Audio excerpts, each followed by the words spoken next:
The law of equipping. Learner, cause to learn, expectation, expect the best, application, apply for life change, retention, master the minimum, need, build the need. We go to this law, the law of equipping. Here's the verse. Okay, pakibasa natin, mga kapatid. 1, 2, ready, go. And he himself gave some to be apostles, some prophets, some evangelists, and some pastors and teachers, for the equipping of the saints for the work of ministry, for the edifying of the body of Christ, till we all come to the unity of the faith and of the knowledge of the Son of God, to a perfect man, to the measure of the stature of the fullness of Christ, that we should no longer be children, tossed to and fro, and carried about with every wind of doctrine, by the decree of men, the cunning craftiness of the deceitfulness of God. But, speaking the truth in love, may grow up in all things in Him who is the head. That is the sample categories presented in terms of gift listings, spiritual gift listings. See, referring to Jesus Christ himself gave. These are some of the gifts: apostles, prophets, evangelists, pastor, teachers. If you would like to see the gift distribution, expanded lists, you go to 1 Corinthians 12, you go to 2 Corinthians 14, yes, and the shorter version in 1 Peter chapter 4, verse 10. At saka ito, meron pa sa Romans 12. Yan ang mga cross-references kung gusto mo makita ang full listing ng spiritual gifts. Here, ay nakita natin, kinategorize ko ang spiritual gifts ng tatlong SSS. Ito yung speaking gifts. Yung iba naman ay service gifts. Yung iba naman ay sign gifts. Dito, yung speaking gifts ay binigay sa atin. 1, 2, 3. Okay? 1, 2, 3, 4, and 5. Yung iba kasi kinukontes ito. Yung pastor saka yung teacher, iisa. Pero meron po kasing word na kai, article yan. So, meaning, pinaghiwalay yan. Yung iba kasi, no, dash yun pastor, teachers. Imbis na kai, dash lang. So, sabi nila, yung pastor teacher, isa ng identity yan. Anyway, excuse me. Any translation you pick up, okay lang yan. Basta madepensahan mo, okay? 4 is a structural marker. Kung sinabi mong 4, the equipping of the saints for the work of ministry. Ayan naman. Okay? And then another 4. Tatlo yan for the equipping of the saints, for the work of ministry, for the edifying of the body. So, makikita natin when God ascended because of the prior verse into heaven, He distribute gifts. Kaya tandaan natin meron tayong mga gift or gifts sa Panginoon na dapat mong diskubrihin. Again, I have already discovered my gifts. Okay? Teaching, exhortation, helps, and mercy. Tamang-tama yun kasi komplementary yung teaching at saka yung mercy. Sa tagal ko nagtuturo, marami kong estudyante. In fact, naging faculty member ako ng GIL for 4 years. Inibita ako ni Brother Eddie. Wala ko kong binagsak na estudyante. Maawain talaga awang-awahan ko talaga nung 74, isa na lang. Nagtuturo rin ako sa seminaryo namin sa CBS, Asia, no? Adjunct faculty naman ako sa IGL. Alam niyo yung adjunct, ibig sabihin, not needed. Yun ang ibig sabihin, not needed, no? On call ka lang. So ito, titignan natin So, sa makatuwid, itong specific gifts, no? Ito yung listing na binigyan ng Panginoon na may mga trabaho sila, no? For the equipping of the saints. By the way, itong mga pastor, yun ang kanilang trabaho. There's only one single job description ng pastor based dito sa Ephesians 4:11, 12, 13 for the equipping of the saints. Alam natin, yung equipping has 2 words na kinuna para maintindihan natin. That has agricultural application and medical application. Ibig sabihin, agricultural metaphor, yung equipping ay parang punit-punit na lambat. hindi magamit ito ng mangisda kasi punit. Kailangan mong tahiin. Yun ang trabaho ng pastor. Punit-punit ang mga buhay ng mga tao, kaya tulungan ninyo sila tahiin para usable. Yung isa naman ay can be applied to a broken bone. Isang taong ang kanyang katawan ay yung buto ay bali o may anong tawag diyan? Aayusin mo 'yon para siya maka-normal magtrabaho. 'Yun ang trabaho ng pastor. Okay? To help mend people's lives and to help heal broken bones. 'Yun ang ibig sabihin ng equip. Nang sa ngayon, itong mga to, okay, na na-equip, okay, sila ngayon ang magtatrabaho sa the works of ministry. Yun. Yeah. So this Apple model equipping is the teacher, okay, the saints. By the way, tayo ay saints, group of believers. Yan ang inaabot ng teacher. Yan ang mundo na kinagagalawan ng mga saints na to. Ang teacher, okay, is to equip the saints for the work of ministry, another for the edification of body. Now, tignan po natin to. As we, saints that are equipped, we reach the word, no? For the works of ministry, meaning evangelize or teach the word of God. So nakita ninyo yung model ng equipping. The teacher equips the saints. And then the saints will reach the world. The reason for equipping the saints is to what? Prepare them to do the works of ministry so that the body will be built. Yun. Ang ganda nun, ano? Right? Yung group of believers, teachers, gifted teachers, the pastor, equip the body for these two. No? Work of ministry to be done and for edification. And continues on in a forward move of evangelizing and teaching the word, winning the lost, winning the sinners to Christ. Yan ang simple model that explains yung Ephesians 4 na yan. Now, let's go to principles. Principle number 1. 1, 2, ready, go. Equipping is the responsibility. There is a difference between responsibility and role. Yung role is sasagutin yung who am I. Yung responsibility is what I will do. Yan. Palaging iba po yun. Yung responsibility, regardless kung sino. Yung role, ikaw lang ang meron yan. Ikaw lang ang gaganap niyan. Wala nang iba. Now, ano ang role ng mga asawang babae sa larangan ng pag-asawa, sa marriage? Anong role nyo?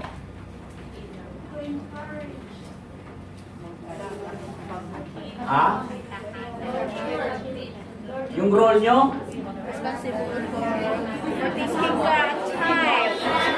Ang role niyo is to be the helpmeet. Yun ang role nyo. Ang responsibility nyo is to submit. Naintindihan nyo? Ang mga lalaki naman, ang role nila is to be the head. Yung responsibility na, sorry. Teka, nagkabaliktad ako. Yung role nila is to is to be the head. Sila yung leader. So mga wives, tandaan ninyo yung role ng husband ninyo is the head. Yung ulong yan, may buhok o wala, ulo pa rin yan.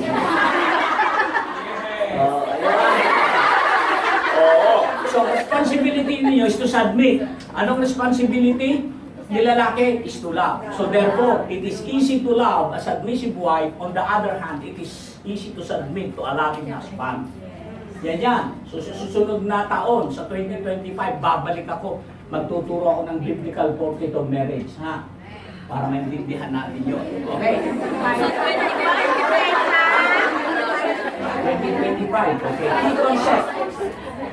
Gusto niyo mamayang gabi na Being developed in these 7 laws, the concept, we have to take responsibility for what happens in our classrooms or will never truly succeed. Take the responsibility. Equipping, preparing them, is my responsibility. The current focus in almost every level of education is on information rather than action. Yun, dinidikdik natin yung katotohanan yan. It's not only providing information, but allowing them to experience life change by no? By applying what they learn and put them into action. God's primary purpose in bestowing leadership gifts is to equip the saints to do the work of the ministry. Ang problema, napapayan ng pastor ang equipping, siya lahat ng gumagawa ng supposed to be gagawin ng church. Kaya pagod na pagod ang pastor. Equipping number 2, Principal Maxim, 1 to ready, basa, go.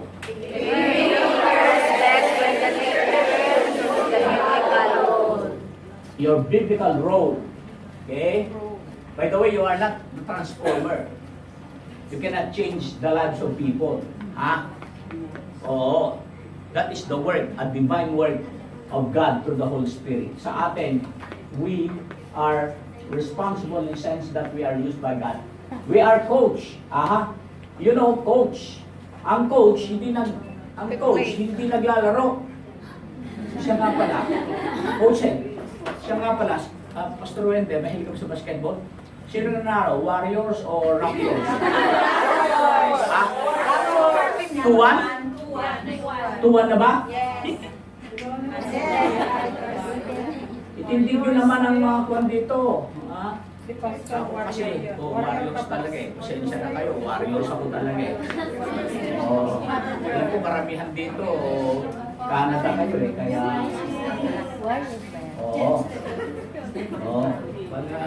masasaya ang mga taga-riyan ngayon kasi nagbubunyi sila. Yung isang tao na kasalubong ko ng isang araw, nagmamayabang eh. Second wing. Brad, sabi ko, from where are you? I'm from Toronto. Oh, Toronto, sa amin sa Pilipinas, Toronto. Toronto. Diba? Islam ka pa? Toronto sa amin. Taga saan ka? Uncle ko taga Toronto. Taga Toronto. The role of the teacher is not to be the player. Hindi. But to be the coach. Ang coach, nag-guide, nag-advise, nag-lead kung paano yung play na gagawin nila. Encouraging and equipping the students or the players, developing them to effectiveness. Yan. Equipping, training them. Hindi ka nandyan sa front line. Equipping is best evaluated by what the student does after class. Kaya nga, yung measurement ng true success ng estudyante ay hindi sa loob ng classroom, sa labas. Paano? Paano nila ina-apply ang kanilang natutunan? Maraming ganung estudyante, gagaling. Mga scholar, ganyan, talagang grabe talaga. Pero hindi na mo makita. Diba? Sabi mo sa katabi mo, huwag kang ganyan. Grabe, ano?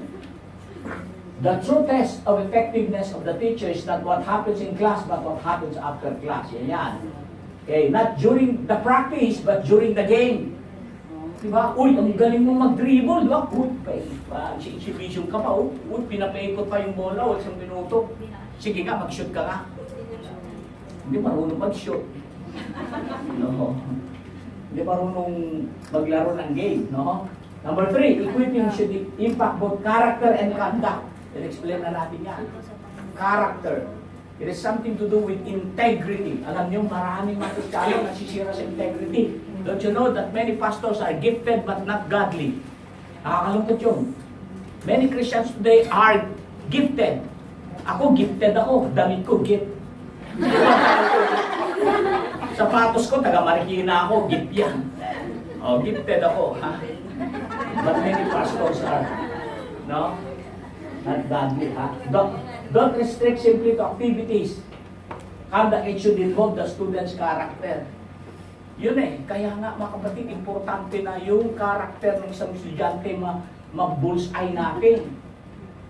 Kung yun ang mabago, naku, isipin na natin aning inang bayang Pilipinas, kung mga politiko na yan, mga tao sa armed forces na yan, sa mga civil institutions natin, no? Yung character nilang mabago, ay naku po, masaya tayo lahat. Grabe, character ang issue talaga no? Character building must be top priority, then skill building follows. Tatlong emphasis namin sa aming paralan. Yung skill, yung competency, yung knowledge, Bible input, saka character. Importante ang character, bago skill. bago tinatawag na knowledge, no? Character, ang hirap i-develop yan. Oo. Equipping should focus more intensely on the most committed. Of course, titignan mo mga yan. That's why in churches, by the way, totoo yun. Alam nyo, sa 10 miyembro ng church, 10%.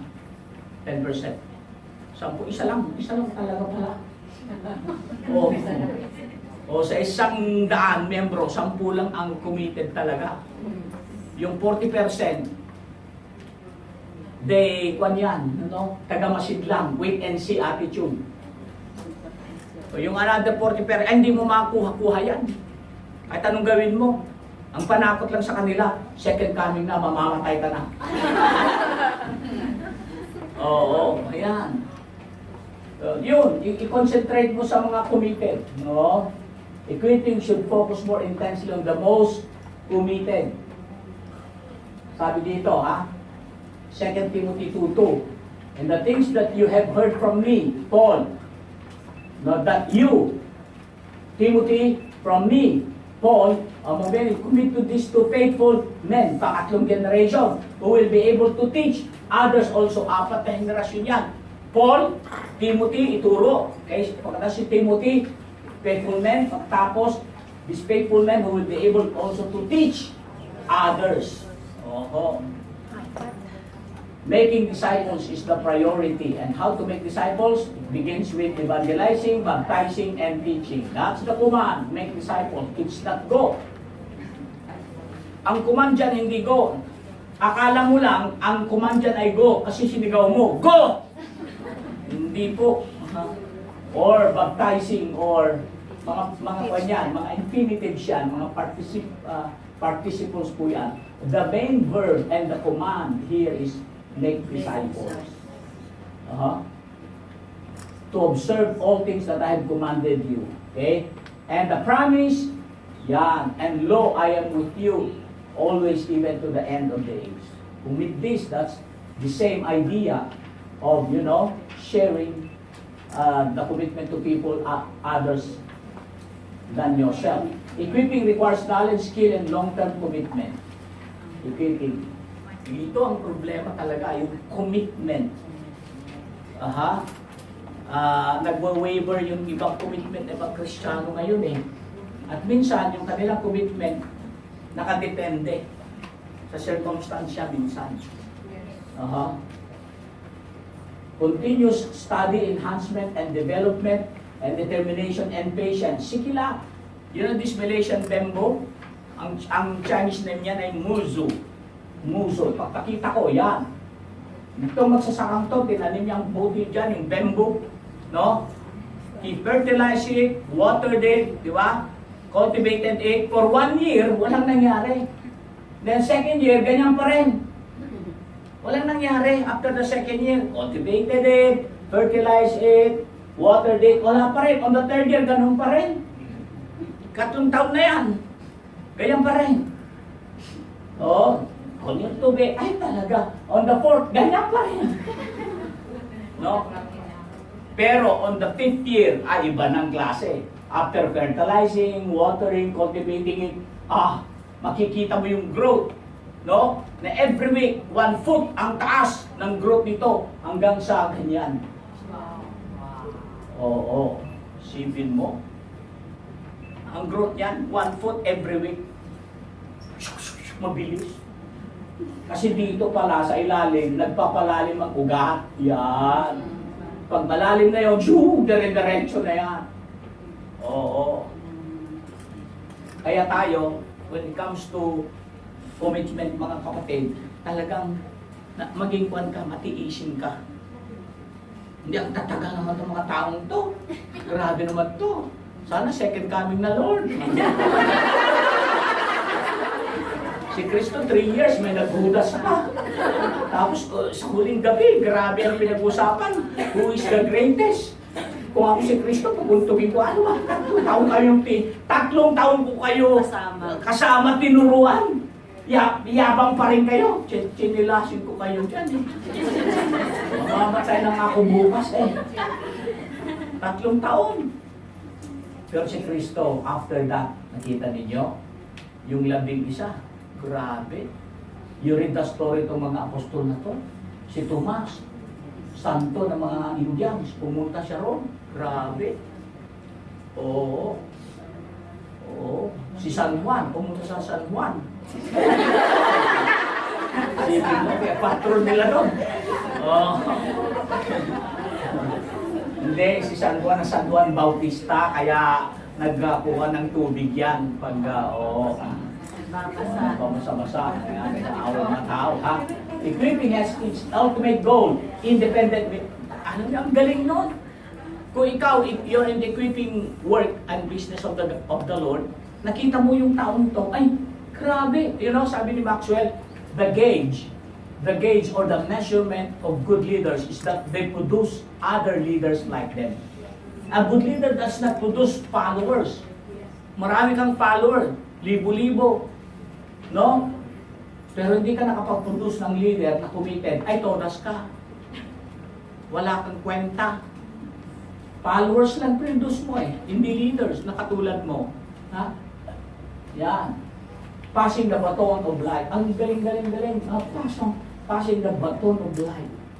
Oh, and I would like to see in the ending part, I don't know how long God will still give me life to live in this planet. Gusto ko yung baton. Kaya nagpagawa na ako ng sa Palawan. Nagpagawa na ako, Pastor Wendell, ng yung buho. Buho, di yung kawayan na maliliit. Isang dangkal, nagpagawa ko ng 1,000 o 1,000 piraso para gagawin kong symbolism of passing the baton. O kayo mga 1,000 mga pastor, kumuha kayo nitong isang to. Tumingin na kayo, ha? Ng isa sa church nyo or kagrupo ninyo, you pass on the baton. Eto, kumuha kayo dyan. Aha, may bayad lang yung baton na yan. I-order ko masama yan. Sa Rizal yan. Oo, kasi maraming ganun doon. Oo, kaya kung saan man, no? Maganda yung buho yun no? Tapos kukurten ko, aartihan ko, lagyan ko ng kwan. Oo.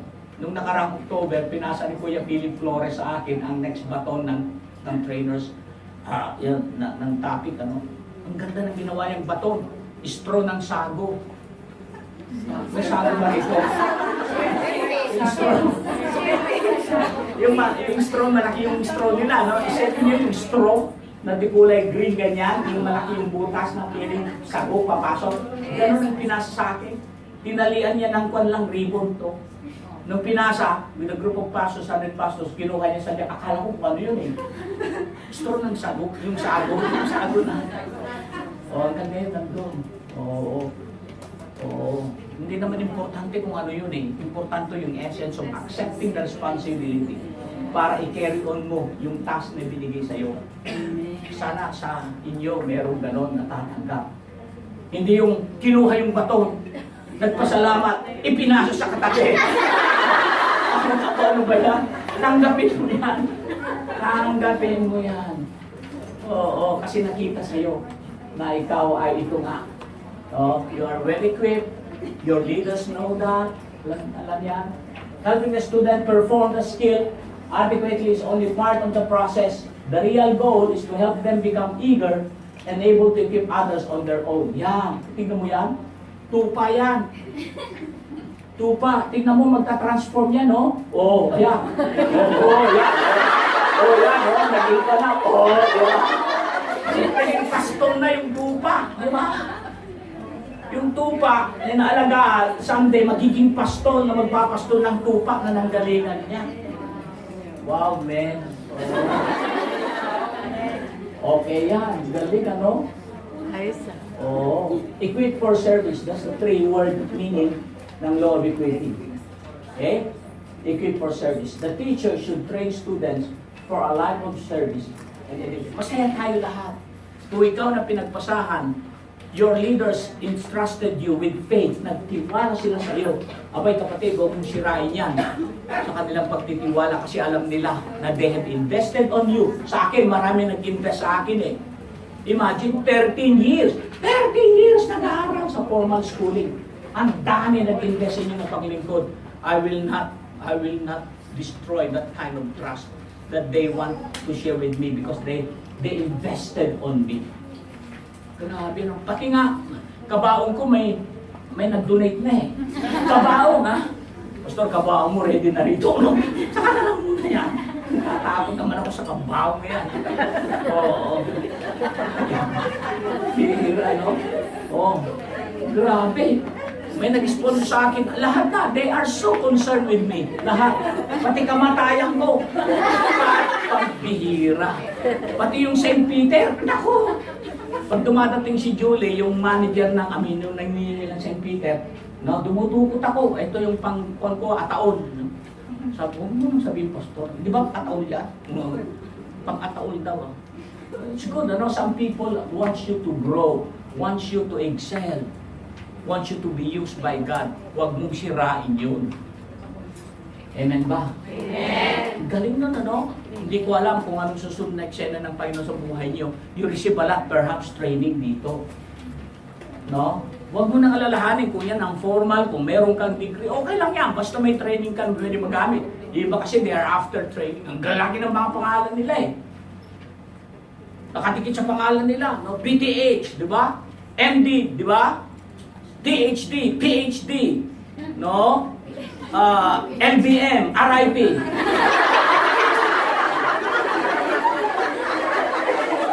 Sakit pala yun.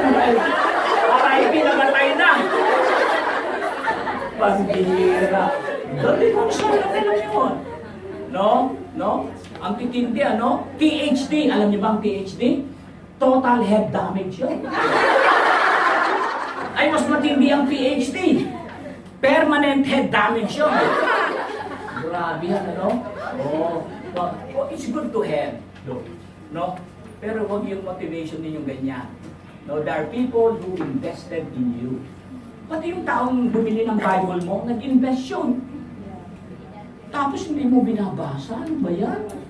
Isuli mo na lang. No, thank you na lang, hindi ko binabasa. Ibigay mo lang sa mga nagbabasa. Di ba? Tapos wala pa, petiks ka lang. Oh, sino rito ang nilibre? Huwag nataas ang kamay para hindi magkahiya. Sabi ni Donald Robinson, a great teacher has always been measured by the number of students who have surpassed him. Ang galing, ano? Oo. Sipin mo, mag-text sa'yo, tatawagan ka, mag-email sa'yo. Naku, thank you po. Dami namin natututunan. Talaga, minentor nyo kami. Talagang grabe. No? And that's what I would like. Alam mo sa Central Luzon, 6 na bayan, 6 na probinsya yan. Meron akong mga mentoring kwenta ng pangalan nila ay Tarlac Boys, Tarlac Boys, Bulacan Boys, Pampanga Boys, Sambales Boys, Bataan Boys. Tagto 20 yun, Pastor, yung minimentoran ko, tagto 20. May 120 yan, kasi 6 yan. Alam mo lahat yan, pag mamatay ako, gusto lang hahawak sa kabaong ko. Sabi ko, 6 lang naman ang hawak, so every minute, pa-change, Kaparte ka sa Campo Santo. Oh, 126 na provinces. Tawag ko dyan yung mga boys. Mga pastor yan. Oh, libre lahat. Pag dumating sila sa lugar namin, libre. Oh, grabe yung investment sa kanila kasi I believe in them. No? Ganun lang talaga yung tsura nila. Talagang ganun na. Kulong-kulong to. Ano ba yan, ha? Pastor, may libro pa kayo dyan. Sige, sandali. Bibles namin. Naku, lahat. Pero I enjoyed being with these brothers. Kasi hindi mo nagagawa yung ginagawa nila. Pagbalik nila dyan, naku, isipin mo yan. They serve their people. They have the calling. Doon ako na-inspire eh. Grabe, oh. So, pag ang mga tao nag-i-invest sa inyo, ay pahalagahan nyo yun. Amen? Amen. O pag sinabing, kapatid, ikaw yung ganito, ako na naman yung nakikita. Kaya, minsan, may team song kayo, di ba? Yung kanta na siya, ako ang nakikita.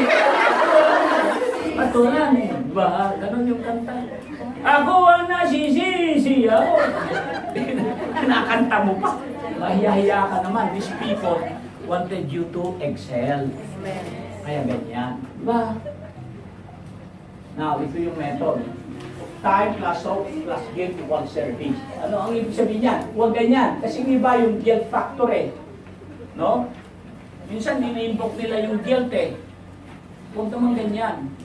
Ang walang puwang ang heightening their guilt for them to move to another level of service.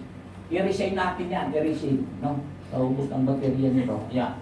I-resign na. Yan. I-ex natin yan. Ito yun. Tinatawag natin na equip ka. Ito. Puntahan natin itong student. You instruct them. You illustrate how. You make them involved. You improve. And then you inspire. Ang galing ano? Ganyan. Yung equipping. Instruction. No? By saying you instructing, you illustrate, you show them. Ito, i-expand natin ito. You educate them, you encourage them, you mentor them, and then you expose them in different ministry aspects. And then involve them in the experience. Improve or whatever adjustments you need to be done. Correct them if possible. Ito yon, you prepare. No, and then you preview, you practicum side, no, on hand yan, and then you perform. No? You perform and then you perfect. No? Ito maganda. Okay? The teacher, okay, as instructor you teach, you model, you demonstrate, you involve, meaning co-player with them. You do things with them, and then coach slowly withdraw using benign reason. Kahit magawa mo na yan with him or with her, mag-withdraw ka using benign reason na hindi ka nagsisinungaling. And then, mentor. Ito po, I tell you. No? Sa instruction namin, I tell you, itong gagawin. And then, sa illustration, you watch me, ha? Ito, ha? And then, after that, we do together. And then, after that, I watch you, and then, keep it up. Ikaw na. Ganun ang process na equipping. Instruction, sabi mo, ganito, ganyan. You teach them. You motivate them, you equip them. And then, okay. Pagkatapos doon, gagawin mo isang bagay, nakikita nila, na-observe, ganun pala yun. No? And then, you do that activity together, gagawin nyo. And then, I watch you, ikaw na. Pero nasa distansya ka pa rin. And then, bibitawan mo na yan, ituloy mo na yan. Independent learner, independent executioner na sila dito sa side na to. You become now a mentor to them, not a tormentor. Yan. Okay? So, yan. Okay. So, maximizers. Train your students until they are successful, independent users of the skill. Grabe, ano? Oo. Teach them how to fish. Don't just give them fish to eat. Because if you only give them fish to eat, they will live for a day. But if you teach them to how to fish, they have a life. Kasi pag iiwanan mo yan, mangingisda pa rin yan. Highly dependent sa'yo, ito isda. Nagkantay lang sila, kailan dapat si Pastor sila bibigyan tayo ng isda? Mamamatay na tayo. Kung tinurong ko kayo mga isda, alam mo na, pumunta ka na sa laot, alam mo na kung paano humuli ng isda. The only valid test of one's teaching is this, not what the teacher did in the classroom, but what the student did as a result of the class. Yan ang maganda, applicational talaga. Reproduce yourself by focusing on the skill, not your style. No? Skill, not the skill, not on your style. Huwag kang mag-produce ng copycat. Don't produce Xerox leaders. Dapat ganyan, ha? Pati yung tsura ko, kamukha kita. Pati yung pagsusot ng kurbata. Ha? Hindi ganyan. Hindi yung style mo. Iba-iba tayo ng style. Don't produce carbon copies.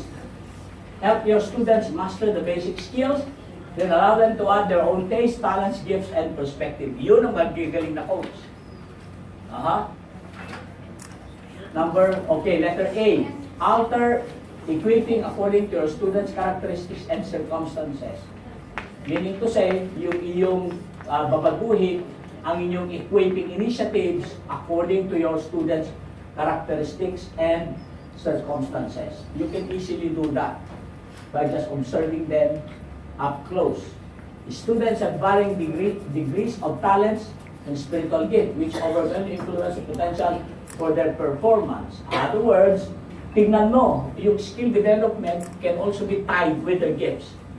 By the way, gifts and roles are different things, two different things. Maaaring yung role ko ay pastoring a church, but I'm not a gifted teacher. Possible yun. Oo. Because you have other gifts. Oo. So it does not mean na kung hindi mo role yan, wala ka ng gift na ina-assume. Hindi. Oo. Role mo lang yan. Ako ay role ko ay administrator, pero wala akong gift of administration. Pwede din yun. No? I-offset mo na lang yan because you have delegating power if you're a manager. Ganon. Ha? Circumstances surrounding the class must also have determined these goals. Class setting pa rin. Letter I, pakibasa, 1, 2, ready, go. Increase students' application of relationship, retribution, and reward. Tingnan natin itong tatlong ito. 1, okay? 3 basic ways to motivate our students through the relationship they have with their teacher. Yan. Di ba nakaka-motivate yun? Kung napaka-close ka sa teacher, di ba? Oo, talaga. No, it develops loyalty, love. Ano pa? Through the fear of retribution or punishment, something negative happening in their lives. No? Kaya bigyan mo siya nila ng picture, no? What in terms of retribution, the fear of retribution means the outcome of their action. So sabi mo, kung ito yung ginawa mo, ito yung ito yung pan. No? We always say, you can choose to sin or not to sin, but you cannot choose the consequences of your sin. So, better shape up or shape up. No? Ibig sabihin ay tulungan mo sila with regards to making hard decisions in life. Number 3, through the hope of reward or something positive happening to them as a result. Something positive happening to them as a result. Yun ang tatlong basic ways to motivate your students. Kayo, ano ang way of motivation ninyo? Sa akin, number 2 eh. Huwag kang mag-desisyon ng hindi kaya-aya sa Diyos. Sabihin mo sa katabi mo, kapatid, tingnan mo katabi mo, hindi ako katabi. Sabi mo, kapatid! Lakasan mo, kapatid! Itigil mo ng kabalbalan mo. Surrender mo lang sa mga yan. Mahirap yan. Yung pananagutin ka sa Panginoon, mali mong desisyon, mali mong buhay, may konsekwensya yan. Okay, letter N. Nail down the basics before developing advanced skills. Before you move on to further skills, merong level of mastery. Ang problema kasi, hindi pa niya naintindihan yun, nagmumove ka na agad eh. No? It takes time. Pati sa discipleship natin sa church, minsan, ang tagal naman. May mga member ako sa church, Pastor, kailan magwawa ka sa discipleship? Sabi ko, ano ba yan? Ano ibang may pahiwatig? Pagkatapos ng 3 taon, mamamatay na ako, may disciple na ba rito? Oo. Diba? Hindi. Talagang it's progressive. But remember na turuan mo sila sa mga basic skills muna. For example, turuan mo silang mag-witnessing. Diba, nakakatakot kaya yan? Mag-training kayo. Bahala ka na dyan, magpunta ka na sa Central. Ay, nanginginig yan. Lord, saan lang ako pupunta rito? Manginginig yan. Kailangan unti-unti. Yung confidence level niya, itaas mo ng konti, di ba? O pakita mo muna. Tingnan mo ako, pupunta ko doon ha. Huwag kang lumayo sa paningin mo sa akin ha. Pero kung pupuntahan doon ha, ganito. Gusto naman, okay ha. Uy, ganun pala yung style no. Uy. Tapos, ano nakita ko? Dinala ko yung mga dinidisciple, mga 4 na kalalakihan sa isang mall sa Manila. Kasi napalitaan ko, pag linggo ng hapon, nandun nag-umpukan ng mga Jehovah Witnesses. Dito kayong 3 Dito, kunwari kumakain ka ng ice cream, ito, bumili muna kayo ng ice cream. Pupunta ako doon sa nag-umpukang Jehovah Witnesses ha. Obserbahan nyo kung paano ko, pero kinakabahan ako kasi hindi ginawa nito. Nandun kasi sila, mga bata, Yung mga ganyan, mga matitindi sa mall, makapunta ka doon. Umupo ako doon sa isang tatay, hinausap ko. May binibigay. Ba't tinanggap ko? Maya-maya. Meron din yung bibigay. Tinanggap ko yung bibigay niya. Ikaw din naman. Sinaran ko ng gospel. Pero sabi niya, Brad, may religion na kami. Okay, thank you. No, no. Pero ako,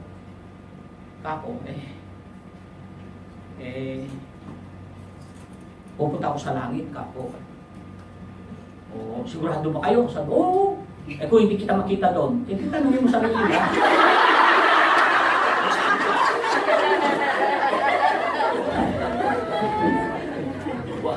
Di ba? Hindi kita makita ron. Ako sigurado ako, ewan ko sa'yo. The stronger the foundation, the higher the building that they build upon it. Di ba? Kailangan slowly lang eh. Ano? Di ba? Uy, magaling na. Uy, pinagturo mo siya. Di ba? Oo. Naaral ng interpretation ng secret. Sige na, magturo mo. Maya, ang galing na. Uy, ang galing na. Uy, ang galing mag-preach na. Okay na yung one. No? Ba? Uy, okay na. May mga ganong Christians talaga. Yung growth nila in terms of skill, nakikita. O, mas magaling pa kaysa sa'yo. Huwag kang ma-insecure. Yung mga pastor na-insecure eh. Sa susunod, hindi ko na pagpipreach niya. Mas magaling pa sa akin yan. Tignan mo, pinapalakpakan. Ako nga eh, umupo na nga, hindi mo pinapalakpakan. Ano ba yan? Oo. Na-insecure, ha? Okay lang yun. Oo. Di ba? Ito pa. Aha. Tama yan. Yeah, the more firmly grounded in the basics they are, the more readily and successfully they will learn and use advanced skills. Pakibasa, 1, 2, ready, go. Encourage students more frequently during early training. Very good. Inspire courage and hope. The newer the skill, the more the encouragement. And then letter R, go.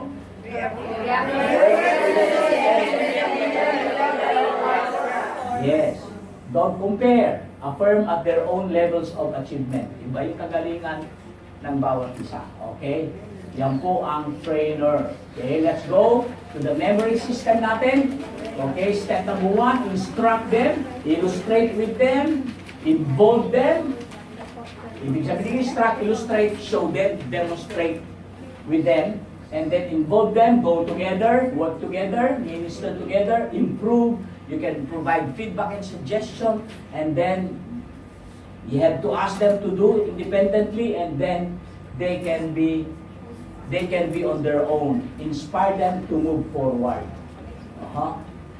I commit to equip my students for lifelong service. I commit. Okay, to equip my students for lifelong service. In other words, they will embrace the calling that they have.